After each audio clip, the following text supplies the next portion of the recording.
Alright, guys. So I covered all 21 monsters, including Godzilla, in my final PS4 version of the game breakdown.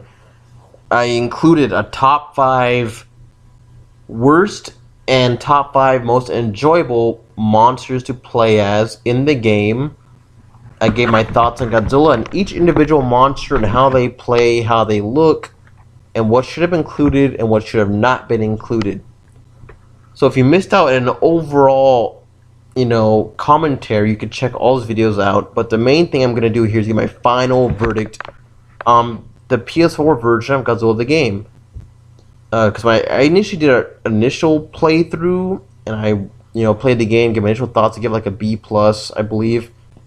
And after basically finishing the game, the only thing left to do for me would be online play, which would be very hard since I'm in school right now. So that's time and money. But excuse me. What do I think of the game overall now that I've played hours of it countlessly for days? As far as being fun to me, it's very fucking fun. The first initial phases of unlocking the monsters, unlocking more abilities for them to do, playing other monsters in different modes, defending, invading, go ashore mode with Godzilla, unlocking more camera angles, playing the Super X and other things. It's a very freaking fun game. I love that for it. People say they get bored fast with the game. To me, it can be repetitive to a certain degree, but there's always so much to gain out of playing each time. Every time you finish invade mode or go ashore mode or defend mode, you always unlock something that you can use later for a character to update them. So it's really freaking fun. And the fun thing about it is every character needs certain parts from another character to update them. So if you want to update Biollante, you'll probably need Kiryu parts. So you got to play, invade mode during hard mode. If you want Super Mechagodzilla parts, they're really easy to get. Basically, you play as easy or normal mode. And that's basically how the whole game goes as far as updating characters, which I'm pretty much almost done updating them, but I still have a long ways to go. So to me, the things that matter most in any game are how much fun you have and how much replayability it has. And to me, if you're a fan of the genre, to me, you'll find reasons to play the game and to own it. Because you have fun just playing it and feeling like you're finally one of the monsters in the movie. It's really freaking fun. And that's the game's biggest merit, and their attention to detail from the movies. Although they fucked up here and there, they did so good, it's hard to, fault them for what they did wrong. Overall, the game's, complexness, that's not a word, but how complex the game is, to me, sure, they could have done more in certain aspects. And when I say this, I think they could have done more only in like a more definitive, more involved story mode. Because is the game behind in terms of storytelling? Yes, most definitely. It's talking about like Halo or something like that, or I don't know. I'm not really a gamer, as I said before. I'm pretty sure, but the story mode does lack that, emotion and things like that, so it won't be an emotional game or anything like that. It'll just be pure fun. And if you're a certain, high level type of gamer, I don't know, you play a lot of other games, this still won't suit your taste all the way, but for just an average Godzilla fan like me, it was plenty of fun. But the story mode lacks certain things, and it lacks the weight of all these characters being added into it. Because the game doesn't take time to explain, where all these monsters come from or anything, to just fucking show up. And then as far as, mentioning, little things like, Kiryu was made from the bones of an older Godzilla, they don't mention that at all. They don't mention that a lot of these monsters were created by man, blah, blah, blah, stuff like that. Minor stuff, but at the same time, stuff that would have been greatly appreciated if it had been added in. So my only real complaint is the story mode could have been a lot more decisive and added a whole lot more As it is, it's very simplistic and it works, but if they done a lot more with it, it could have been a whole lot better too. So, with that said, it's fun, simplistic, yes, but the attention to detail works out very freaking much. The cities, the many variants of the cities available at morning, well, actually evening, night, and daylight are interesting, and they're really fun to destroy. Really fun. Especially playing different monsters. Different monsters have different tactics to destroy cities. Some fly over it and destroy from above. Some literally have to ram their way through it. Some just blast their way through it. It's really fun. To me, the most fun version of the game is invade mode. Defend mode is cool, but it's more challenging in certain aspects. But to me, invade mode is just the most fun of them all. It really is. And then my last complaint for the game, I guess, well, last two complaints I'll say is that more environments, better music. To me, the music in the game really sucked ass. If you were gonna have a Godzilla game with different monsters spanning from all different eras of Godzilla, from the 50s to the 60s to the 70s to the 80s to the 90s to the 2000s, the least you should have done is include more themes from the movies, basically. I mean, if Godzilla vs. Gigan did this in the 1970s, to me, a game in the freaking 2010s, you could just add stock music for the whole game. It would have been better than the music that was included in the game, which to me is very drab and boring. And I hate to say this composer, but I'm just going to be honest.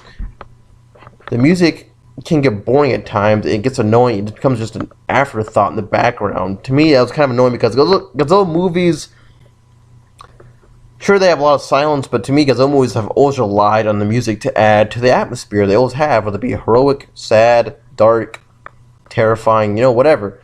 The game needed the music to lift it to a higher level, and then it would have been a lot more fun to play. It's still really fun, don't get me wrong, but I'm just saying music, I think, would have made it a lot more enjoyable for the mainstream audience. Music and minor things like that do add to it. And then last but not least, like I said, the locations. As it is, the game includes a decent level of maps, but I'm definitely going to use the word decent because there's so much they missed out on from the movies that they could have added into the game as extra maps. So what do you mean, Josh? Well, I mean things like this, simple things like maybe Mount Mahari.